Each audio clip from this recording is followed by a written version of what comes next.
Okay, is this thing on? Looks like it's on to me.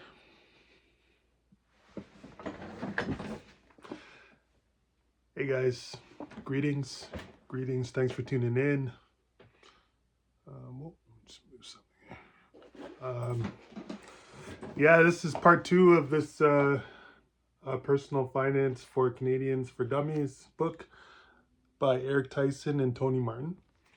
So this is a really good book. I actually, since the last video, which is like yesterday, I didn't get a chance to actually go through and pre-summarize like what I was reading. So actually, because I'm trying to keep up with an uploading schedule and I missed a day, so I'm just gonna post based on what I read at this time. So where I left off, I just left off with the introduction. Let's put this here. So this is a book about finance, and it's the 3rd edition. So let me see what information I can pick up and skim and relay to you. They're talking about how they sold 70,000 copies with a Canadian publishing partner. They said they wrote this book because most people are financially illiterate and don't know much about finance, partly because it's not taught in schools. Like, I didn't really learn that much in high school about finance. I did learn in college and in university how finance works. And I took a program in college for finance. But before that, I probably knew next to nil about finance. It's pretty low. It's next to nothing. And then, so yeah, they wrote a book for that reason. They wanted to help people with financial issues such as lack of planning, wasteful spending, falling for the wrong pitches, and so on and so forth. Some important topics. Then we get to page 2. So I'll just skim through this really quick and try and keep this video nice and short. So it says, all too often, financial advice ignores the big picture and focuses narrowly on investing.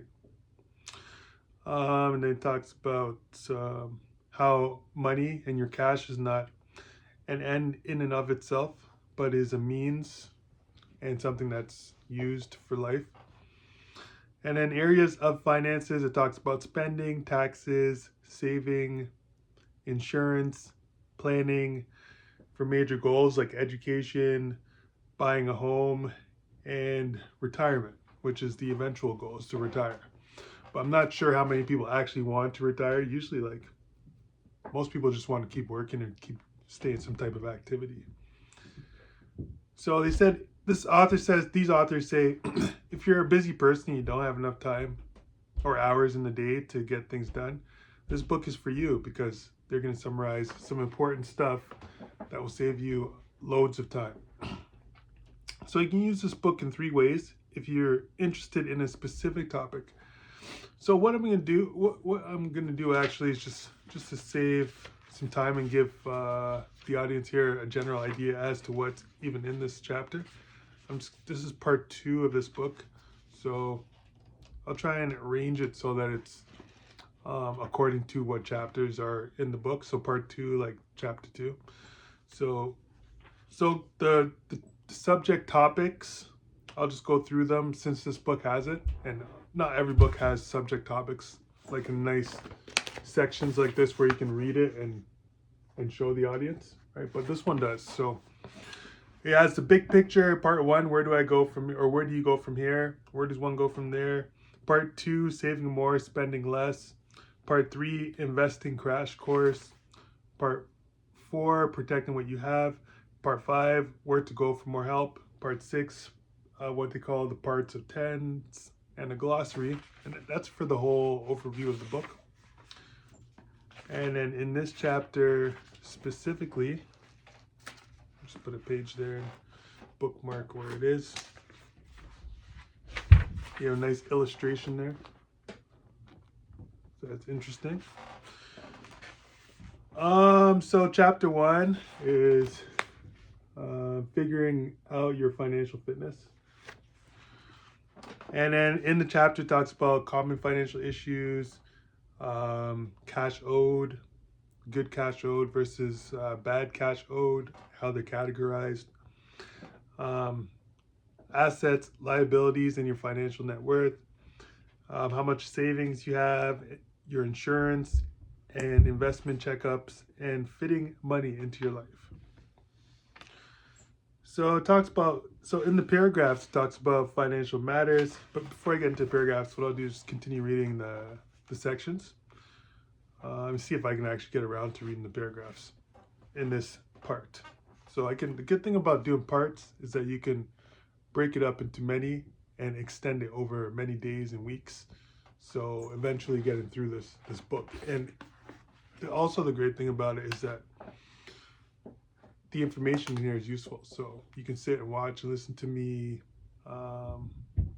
blurb and blurb on, but the information is useful. So that's good. So the next section is common financial issues like not planning, overspending, buying with consumer credit, delaying saving for retirement, financial sales pitches misinterpreted, not doing your homework, making decisions based on emotion, or separating things and organizing things properly, and exposing yourself to too much risk, and focusing too much on the wrong things.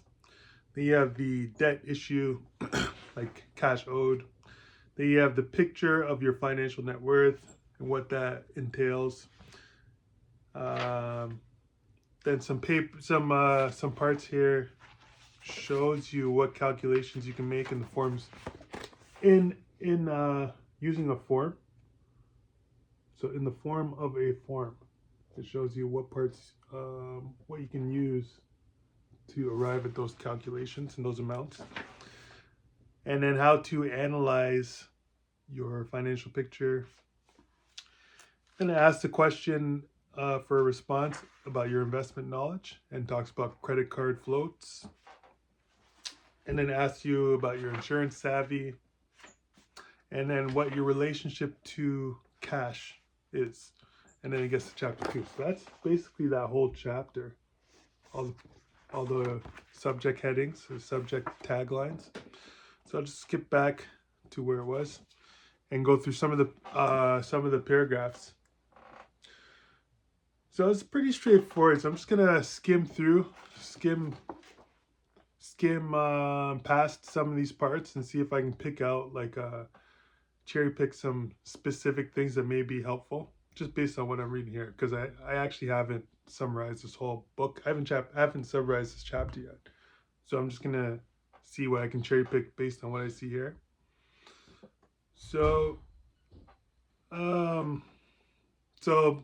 generally speaking, you want to save more and spend less. That's a big thing when it comes to finances. Because if you run out of cash, then you're not going to be able or have the aptitude to pay for things.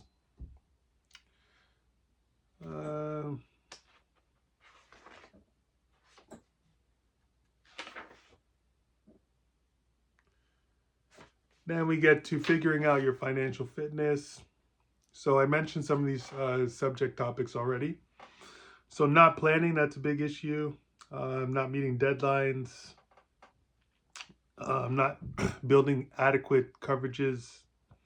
Then overspending, of course, is a big issue because most people run out of savings and they can't afford things throughout their lifetimes. It's just the cash isn't there. That's a big issue. Then buying with credit, you don't want to overspend. You don't want a huge balance, but credit is useful the way it works. How you can use it and postpone the payments is good. Of course, the goal is to pay it back because you don't want to have too much of an outstanding amount on there, because then it will hinder one's ability to actually generate savings and spend on things you need.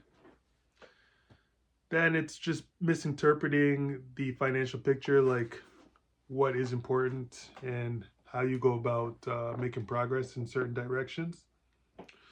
And of course, emotions, like your activities, don't want to waste too much. Then we get to the subject topic of good debt versus bad debt. And I guess you can classify the way they have it in the paragraphs here is like purchasing a car, of course, is a good investment. Going on vacation would be classified as to some maybe a different type of investment, not necessarily a waste, but it could be classified as not an appreciating investment type, because it doesn't go up in value, just like a one-time type of thing. So that's a lot to do with personal opinion as well.